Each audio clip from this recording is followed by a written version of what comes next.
और ये मेरा वॉशरूम है। इसी वॉशरूम में आज मैं आपको गुस्ल करने का प्रैक्टिकल तरीका बताऊंगा। ये बच्चा हमारे साथ में है, इसका नाम अहमद रज़ा है। प्यारे नाज़रीन, आज की इस वीडियो में हम आपको गुस्ल करने का प्रैक्टिकल तरीका बताएंगे।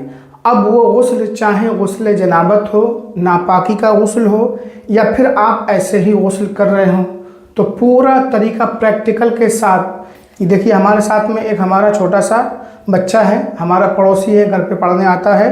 तो आज हम इनको गुस्ल करवाएंगे पूरा सुन्नत तरीके से, किस तरीके से गुस्ल करना चाहिए ताकि हम सही तरीके से पाक हो जाएं और जब हम नमाज़ पढ़ें तो हमारी नमाज कबूल हो।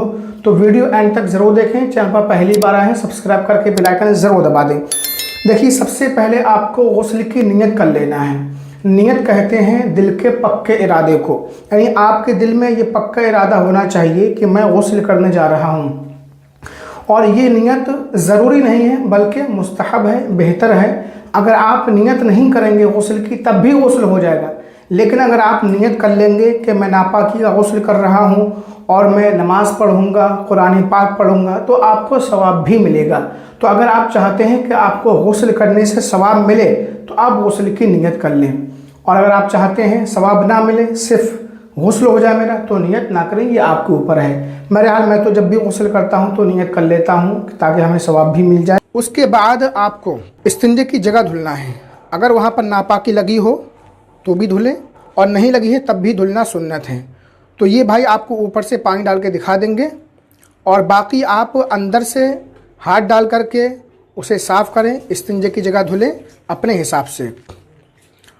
नियत करने के बाद आपको सबसे पहले अपने दोनों हाथ गट्टों समेत धोना है और नमाज के जैसा वज़ू करना है, क्योंकि है ना, गुस्ल करने से पहले वज़ू करना ये सुन्नत है। तो सबसे पहले आपको दोनों हाथ धोना है। ये बच्चा हमारे साथ में है, इस बच्चे को हम दोनों हाथ धुलवाएंगे। आप देखिए, दोनों हाथ धुले जा रहे हैं। मैं आपको खड़े होकर दिखा देता हूँ।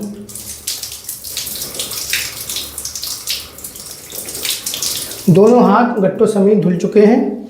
अब दाएं हाथ से 3 बार कुल्ली करना है। चलिए बेटा, कुल्ली कीजिए।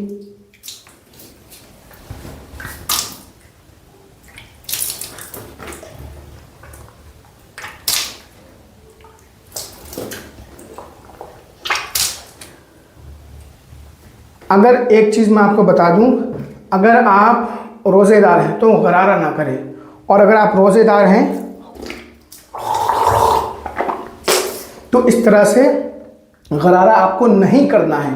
और अगर रोज़ेदार आप नहीं हैं तो फिर आप गरारा भी करें। उसके बाद 3 बार नाक में पानी चढ़ाएं दाएं हाथ से।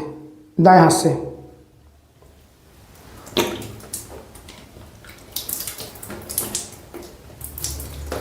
बाएं हाथ से नाक साफ करें, बाएं हाथ से, बाएं हाथ की छोटी उंगली से हाथ धो लें। उसके बाद 3 बार चेहरा धोना है दोनों हाथों से। जैसे वज़ू करते हैं आप, उसी तरीके से आपको वज़ू करना है। ये देखिए, बच्चा कितनी शानदार तरीके से आपको सिखा रहा है, ये सिर्फ आपके लिए कर रहा है।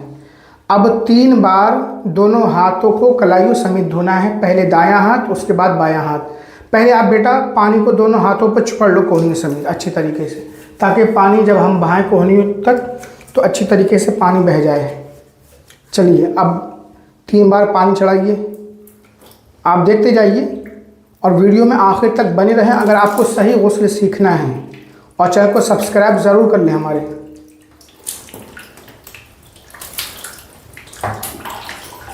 अब उसके बाद है ना, दोनों हाथ से पूरे सर का मसा करके बताओ, दोनों हाथ से। अब कानों का मसा करो, गर्दन का पीछे। ये देखिए, मसा हो गया। अब दोनों पैर आपको टखनों समेत धुल लेना है। अगर आप ऊंची जगह पे बैठ के नहा रहे हैं और ऐसी जगह है जहां पानी नीचे जम जाता है, पानी भर जाता है, तो पैर आपको आखिर में धोना है। अब ये हमारा वज़ू हो चुका है जिस तरीके से हम वज़ू करते हैं। अब इसके बाद 3 बार दाएं कंधे पर पानी डालना है, 3 बार बाएं कंधे पर, उसके बाद 3 बार सर से पाँव तक पानी बहाना है। तो चलिए मैं इनके ऊपर पानी डालता हूँ। 1 बार, 2 बार, 3 बार, ये दायां कंधा है। फिर उसके बाद बाएं कंधे से 1 बार, 2 बार, 3 बार। अब 3 बार सर से पानी बहाना है। बिस्मिल्लाह।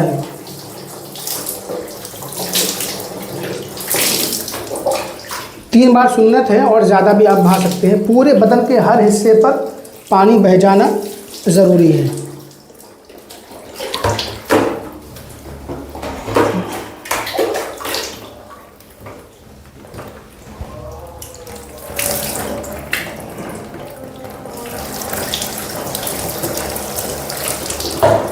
अब पूरे बदन को अच्छी तरीके से मलना है ताकि हमारे हर हिस्से पर पानी पहुंच जाए और बाल बराबर भी सूखा ना रहे। आप पूरे बदन को मलिए बेटा, ऐसे करके मलिए, मलो। गर्दन वगैरह सब, हाथ पाँव, सर अच्छी तरीके से सर मलिए अपना, बाल।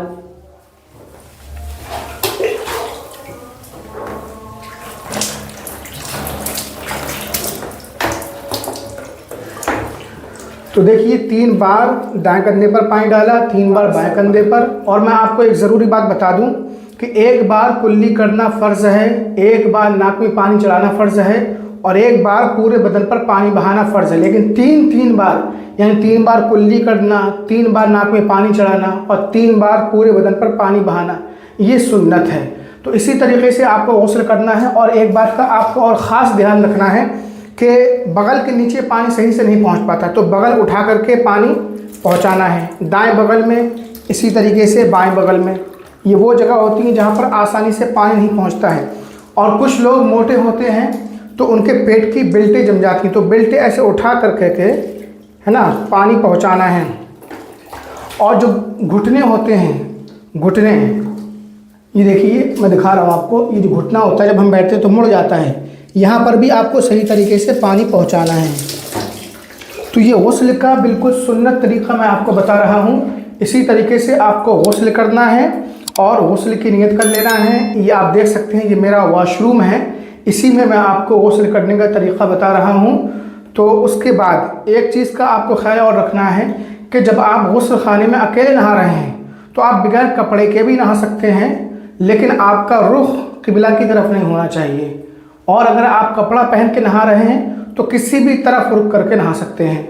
और लोगों के सामने घुटना खोलकर ना नहाएं। आजकल अक्सर देखा जाता है घरों पर मर्द हजरात हैं, टंकी वगैरह लगी होती है बाहर और मस्तूरात भी घर की होती हैं, तो घुटना खोल करके नहाते हैं। अगर आपको घुटना खोल करके नहाना है तब आप गुस्ल खाने में अंदर नहा सकते हैं, बाहर लोगों के सामने घुटना खोलना हराम है।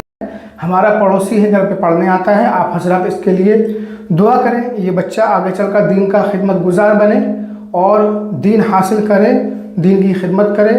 इस वीडियो को लाइक शेयर ज़रूर करें। अस्सलामु अलैकुम व रहमतुल्लाहि व बरकातहू।